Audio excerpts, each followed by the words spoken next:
दोस्तों, भारत इसे विश्व में लोकतंत्र का सबसे बड़ा उदाहरण माना जाता है। भारत विश्व के विशाल देशों में 7वें स्थान का सबसे बड़ा देश है, जिसका क्षेत्रफल 31,66,391 स्क्वायर किलोमीटर है।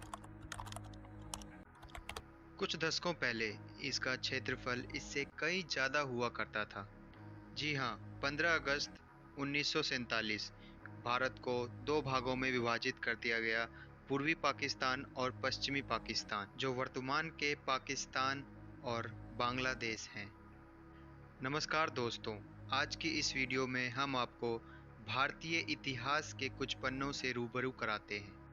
भारत को हिंदुस्तान, इंडिया, आर्यवर्त, जम्बूद्वीप, नबीवर्ष और सोने की चिड़िया भी कहा जाता है। भारत का इतिहास भारत को एक शांति प्रिय देश बताता है। इसका उदाहरण यह है कि भारत ने अपने 1 लाख वर्षों के इतिहास में कभी किसी पर हमला नहीं किया, लेकिन भारत को हमेशा बाहरी आक्रमणों का सामना करना पड़ा है, जिसमें यूनानी, कुषाण वंश, अरब ईरानी शासक, खिलजी वंश, लोदी वंश, मुगल और अंग्रेज मुख्य हैं। भारत की असीम धन संपदा को इन सभी ने लूटा और कई वर्षों तक इस पर राज भी किया।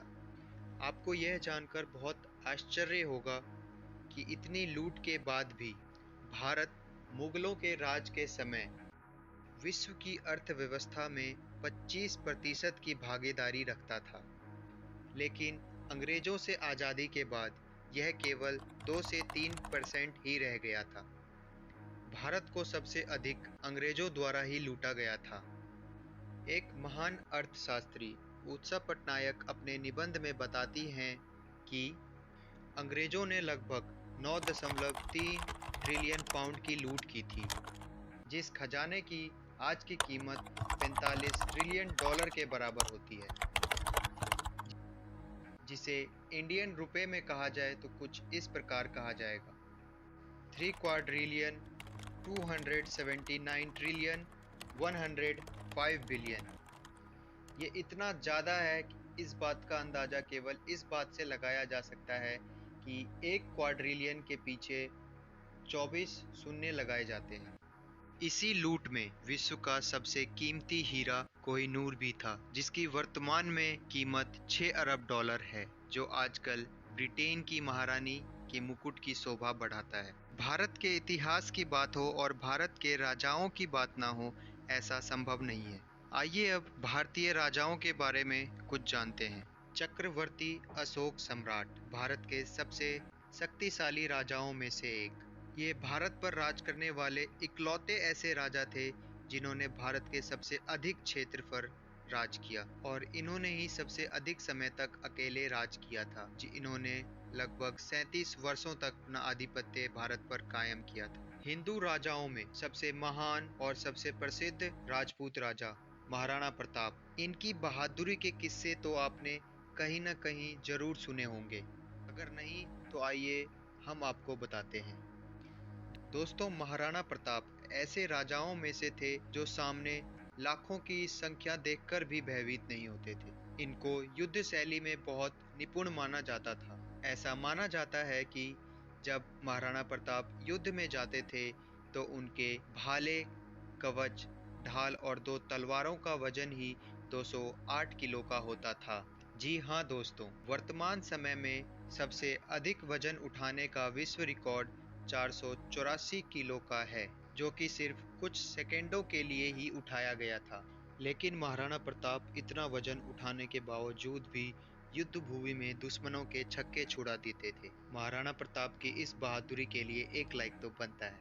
आपने ये जरूर सुना होगा कि राजाओं की एक से अधिक रानियां हुआ करती थी, लेकिन अगर आपको यह बताया जाए कि एक राजा की 365 पत्नियां थी, जी हाँ, राजा राजेंद्र सिंह, पटियाला के महाराज राजा राजेंद्र सिंह की 365 पत्नियां थी। आपको यह जानकर और भी आश्चर्य होगा कि उनकी मृत्यु केवल 27 साल की उम्र में ही हो गई थी। इतनी कम उम्र में ही इनकी 365 पत्नियां थी। और दोस्तों, आपको ये भी बता दें कि राजा राजेंद्र सिंह उन प्रथम भारतीयों में से भी थे जिन्होंने अपनी कार खरीदी थी। क्या आप यह जानते हैं कि भारत में कुछ ऐसे क्षेत्र भी हैं जहां आज तक 15 अगस्त के दिन झंडा नहीं फहराया गया है? दोस्तों, भारत के विभाजन का नक्शा बनाने का काम अंग्रेजी अफसर सर रेडक्लिफ को सौंपा गया था।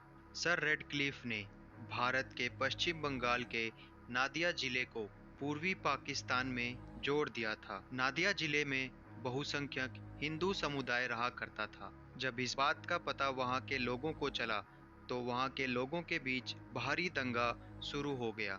मुस्लिम लीग के नेताओं ने तो अपने समर्थकों के साथ मिलकर कृष्णानगर पब्लिक लाइब्रेरी पर पाकिस्तान का झंडा भी फहरा दिया था। विद्रोह जब बहुत अधिक हुआ, तो रेड क्लिफ को अपनी गलती सुधारने को कहा गया, जिसके बाद नादिया जिले को वापस भारत में मिला लिया गया, जिसकी कागजी कार्रवाई करने में 2 दिन का समय लग गया। उसके बाद 17 अगस्त 1947 को मध्य रात्रि में नादिया जिले को भी आज़ाद कर दिया गया।